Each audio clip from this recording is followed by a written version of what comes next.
Welcome to the Liberace Mansion. Welcome to Under the Vegas Sun, looking at the people, the events, and the news surrounding Las Vegas and the entire Vegas Valley. Hello, I'm Steve Shore. Welcome. We are live from the Liberace Mansion. Over time, there have been some great performers. Performers like Sinatra, Sammy Davis Jr., Tony Bennett, all of them that have, of course, played in Las Vegas like our own Liberace. But there's been other great performers with names like B.B. King and Dan Fogelberg and Donna Summer, just to name a few. Can you imagine what it must have been if you were also performing with them? Not only performing, but arranging their music and being on stage with them. On our program today, you'll meet a man who has seen all of that and so much more. His name is Michael Hanna. You probably haven't heard his name, but I'm sure you've heard his music. You'll meet him in just a moment. We'll be right back. Hello, this is Keith Evans at the Lion Habitat Ranch. We'd like you to come out and visit our ranch.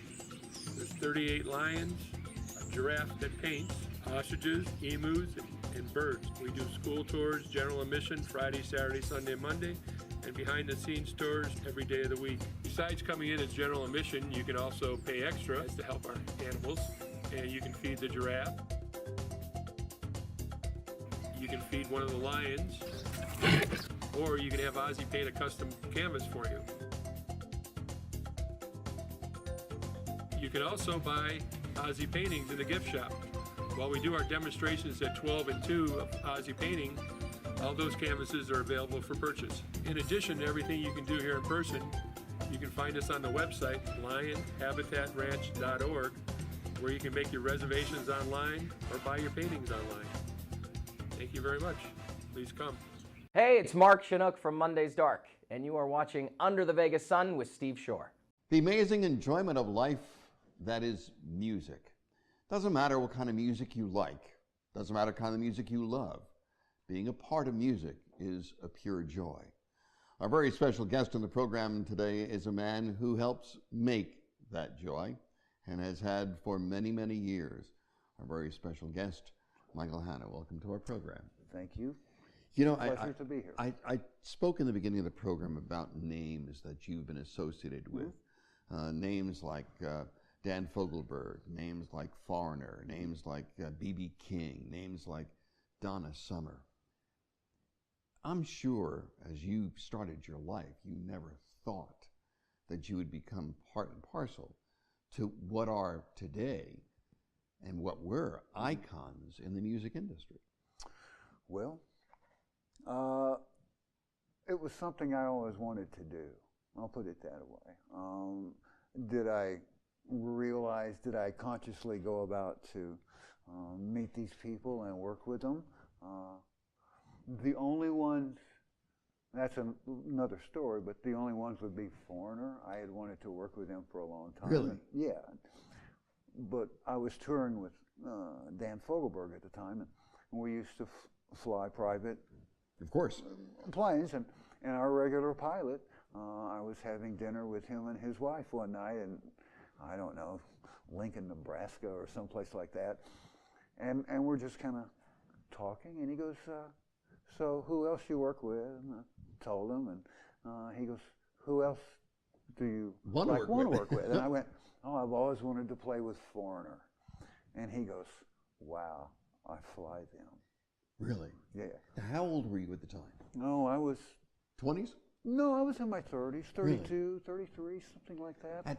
So at that time, though, Foreigner was huge. Foreigner was like a big thing at the time. Well, oh yeah, they always were. I mean, Foreigner 4, the one with Waiting for a Girl Like You, and Jukebox Hero, and I mean, Urgent. And that was like one of my very favorite records. I always had it on, you know. It was like, so I already knew their stuff. Yeah, but performing with them on stage, to me, well, performing with them on stage and playing these things that had been in your head for a long time, there's got to be a thrill. Well, it was a thrill just to, anyway, so they had someone else hired, but I guess they didn't like him, or I used to call it Head Games. That was kind of the Foreigner Tour kind of logo. Head Games, you know. Mm-hmm. So they didn't like him, and I guess they fired him. And then all of a sudden, one night the phone rings, and it's their manager. He goes, can you start with us? I go, sure, I'd love to, right? And he goes, when would you like me to start? Now, I'm in New York. I'm in a hotel room in New York because I was working for Roland, USA, demonstrating new synthesizers and stuff, right? Exactly. And they go, well, we're playing Birmingham. I go, sure, when would you like me to be there? Well, Tomorrow the morning. show's tomorrow night. Really? And they were shooting a live video for it for the second single. I Want to Know What Love Is was stomping up the charts. So it was a big tour. They had MTV sponsoring them and Coca-Cola and all. It was back at the time when a lot of the products were starting to get involved in the rock and roll business. Sure. So they go, yeah, can you be here tomorrow night? And I went, oh, okay. So I picked up the phone. I was living in LA, so I had to call the Cartage people. I go, ship all my stuff to Birmingham. I had no rehearsal. They get the stuff there, and they set it all up. And I had never even seen the stage, and neither had they, okay? It was back when they had raked stages where you would, so everybody in the nosebleed section could see everybody's feet. Right. It was very important. That's the whole, yeah. It was very important back back then. then. Oh, no 'Cause doubt. sneakers were real big, Yep. Air Jordans, everybody was, so we're on this rake stage, and I'm like 8 stories above everything. It was one of these giant, ridiculous stages that took 3 semis just to Load put up it. into Oh it. yeah, Yep. oh yeah, and so we're getting ready to go on stage for the show, and they got the video cameras and everything. They're going to shoot a single, and I go, how does the show start, by the way? They go, well, you started. I go, what do you mean I started? They go, well, you know, it feels like the first time, because they were in this giant shroud. And it really was feeling like the first time for you. Oh, it was. It was totally. Yeah, it was like, yeah, oh, okay. You know, so yeah. So, And I have to tell you, 1969 was the year. I had been in radio at the time at a radio station, WDAS Radio in Philadelphia. I was also the voice of the Valley Forge Music Fair and the voice of a place in Philadelphia called the Uptown Theater. Now, 1969, I was in love with a singer. Her name was Donna Summer. Oh, sure. She was an amazing. She was the queen of disco. Oh, yeah. It was huge in 1969. I was young Right. at the time. To know that you were not only composer, arranger, musician, pianist for Donna Summer, that must have been at a time that was a massive time for her. It was. I started with her in the 90s when they called me. Again, it was one of those things that I've never auditioned for anybody, okay? Never auditioned for anyone? No, never have. But a guy that I used to work with a lot was Fogelberg and Crosby, Stills and Nash. They had called him, a fellow by the name of Joe Vitale. He was known as the fifth Eagle for the longest time with the Eagles, right? Joe Bob's been with everybody, but they call him out of the blue and they go, do you know anybody? Because we're moving to Nashville, Tennessee, and that's where I was living by then. And they said, we're looking to have a rock band and put a new touring band together. And so Joe goes, oh, I know the perfect guy. Boom. And so that's how I ended up working with her. And she was a classical singer. As much as she was disco, she was a classical singer. I remember her doing standards that blew people away, a lot like Lady Gaga does today. I think I love Gaga. Gaga's an amazing I think she's great. Amazing songstress. You have, Michael, seen the epitome of music over years. You've gone from Foreigner to Fogelberg to B.B. King to Crosby, Stills, Nash to Donna Summer. You've seen it all. Well, I've seen a lot. How do you see to music today? Does it disappoint you? Does it excite you? It depends on the artist. You know, it to me, it still boils down to how good is the song, number one. You know, do you have a memorable song? I don't think the shelf life is as great as it used to be, simply because that's the way society is now. Don't you think? Well, I think so. Yeah. No, I think you're right. Oh, what did you do yesterday? You know. And what are you doing for me tomorrow? That's right. Yep. I love Gaga, like we said earlier. To me, Gaga is a throwback, or she reminds me a lot of Cyndi Lauper. Mm-hmm. She's got that same really talented vibe that I can do lots of different things, and that's the way.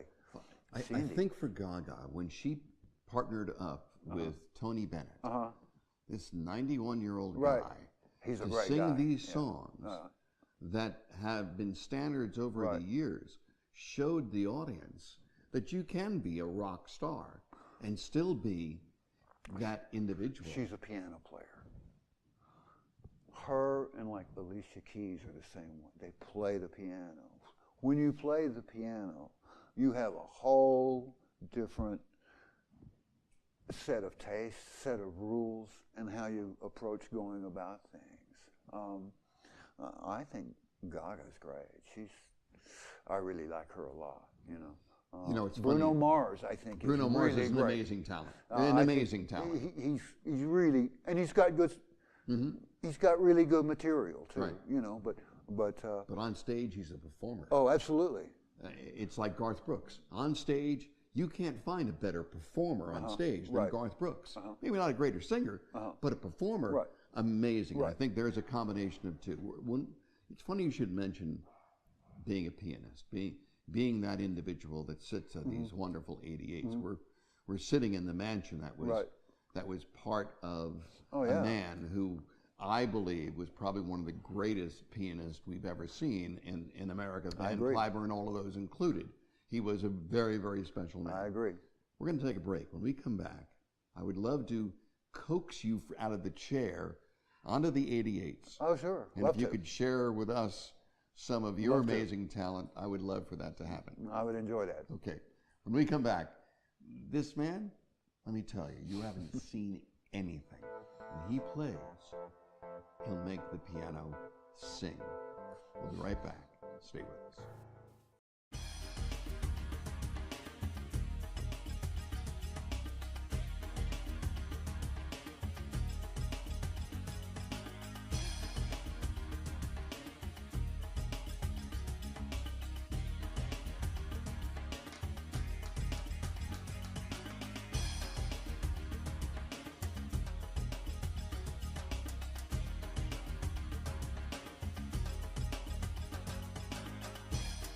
Hi, I'm Eamon Springall of Stitched at the Cosmopolitan, and you're watching Under the Vegas Sun with Steve Shore.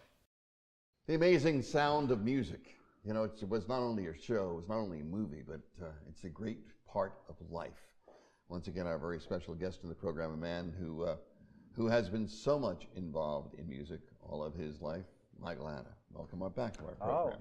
I have to tell you something before we start. Sure. See this little jar right here? Yeah. This little jar has an amazing story of it.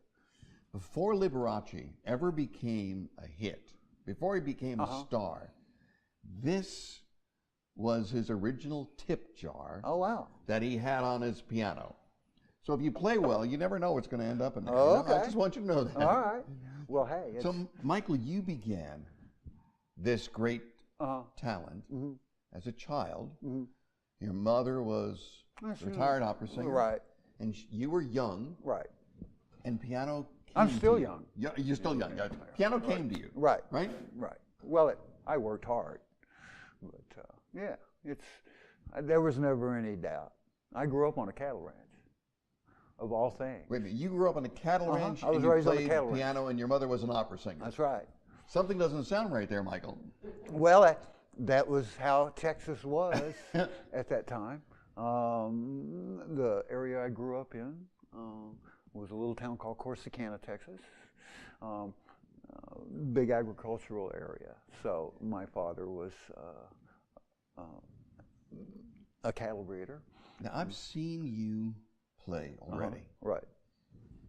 Why do I have this sense and this feeling, Michael, that when you play, you put everything and every part of your heart and soul into touching those keys? It's not just an individual playing a score, playing a sheet of music.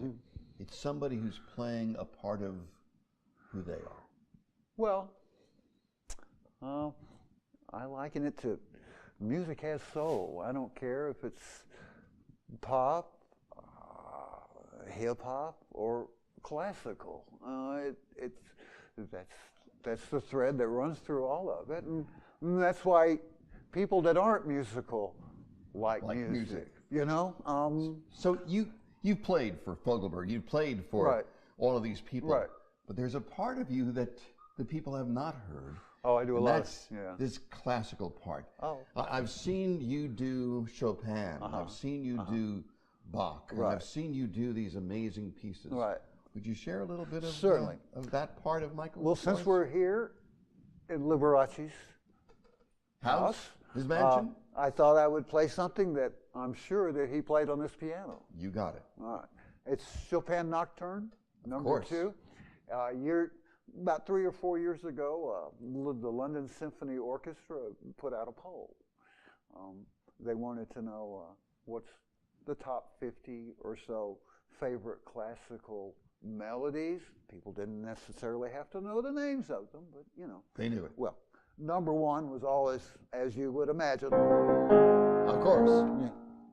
But this was number 2. It was. And it's one of those things that when you hear it, you won't know the name of it, perhaps, but you'll go, I know that. oh, I know that song. I guarantee you, Liberace played it in his shows. It's been in numerous movies as thematic stuff. It's probably the most well-known Chopin piece that there is. You're on it. All right, you got it.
Wonderful. Liberace's goes. Wonderful. I don't know if you've watched yourself play. What I watch when you play is somebody who not only plays the notes, but feels the music. Your arms, your shoulders, your entire body feel the music. Well, then that's how it's supposed to be? It's supposed to be that way. Oh. It's supposed to be that way. Oh, okay. When you look at today's musicians, do you get that same feeling? I think it depends on, it depends on the individual, and there's some that don't get into it maybe outwardly as much as I do, but inwardly they're still churning and doing it. It's just everybody has different ways that they do it. As you said, music has soul. Music, music is this power that we have inside that I know I feel, and I think the audience feels as well. If you were to look at a popular song that you played, that you could share with us, what song would you share with us now, of all the people that you played with, that would give you that same feeling? I worked with like Dan Fogelberg for about 30 years, did a lot of records and did a lot of tours. One of his, I'm always really careful when I play people that I worked with, their stuff, because I worked with so many singer-songwriters, and I call a lot of their stuff lyric-centric.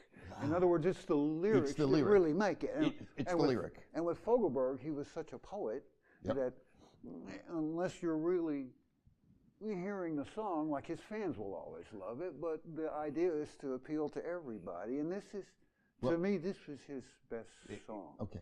We're going to, I'm going to invite you back. Oh, definitely. To spend more time with us, with the music of Fogelberg. Oh, I would love to. And the music of the popular artists that you, because what you shared with us today, what you shared with this amazing audience today, I think we see a lot of who Michael is. And I want to thank you for being with us today. Oh, well, thank you for having me. This was pleasant. We're going to have you back very, very soon. Oh, I'd love to be back. To do more of this. Oh, definitely. And share with this audience who you are. All right.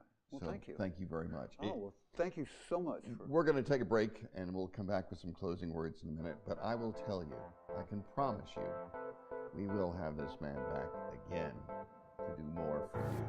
We'll be right back. Stay with us. Hi, I'm Visha Calderon, an immigration attorney. Migrating to the United States legally can be tricky and costly. My firm offers fast, professional, and cost-efficient service for you and your family.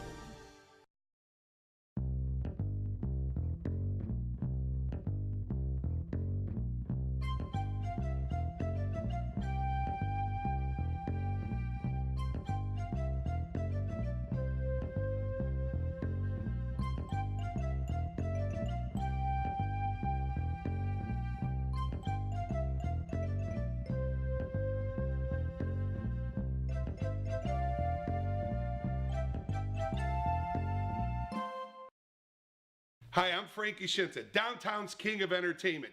You're watching Under the Vegas Sun with Steve Shore. Amazing to hear Michael and his stories about the great people he worked with, including, of course, the amazing Donna Summer and Dan Fogelberg. Just an amazing lifetime. Of course, on our program, we kind of want to really share with you some great things like him, like his music, and the things that have gone on in the past. What about the future? Well, I'll tell you, we were at the opening for the great groundbreaking for the brand new stadium for the soon-to-be, in 2020 anyway, the Las Vegas Raiders football team. I promise you this, it will be an amazing facility right here in Las Vegas. You'll see, I promise. Until the next time, I'm Steve Shore. Be safe and enjoy life under the Vegas sun.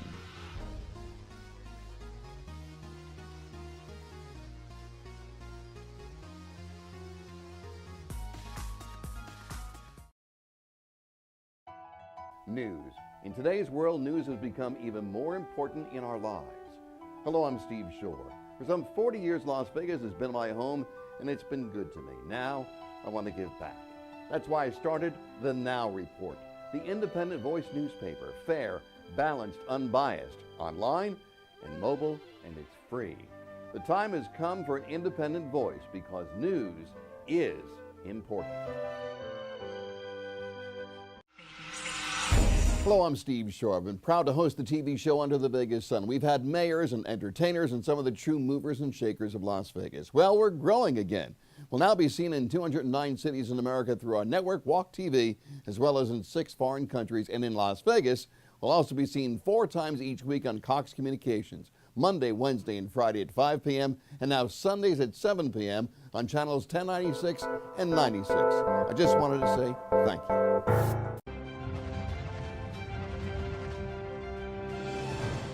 This has been a presentation of VATV.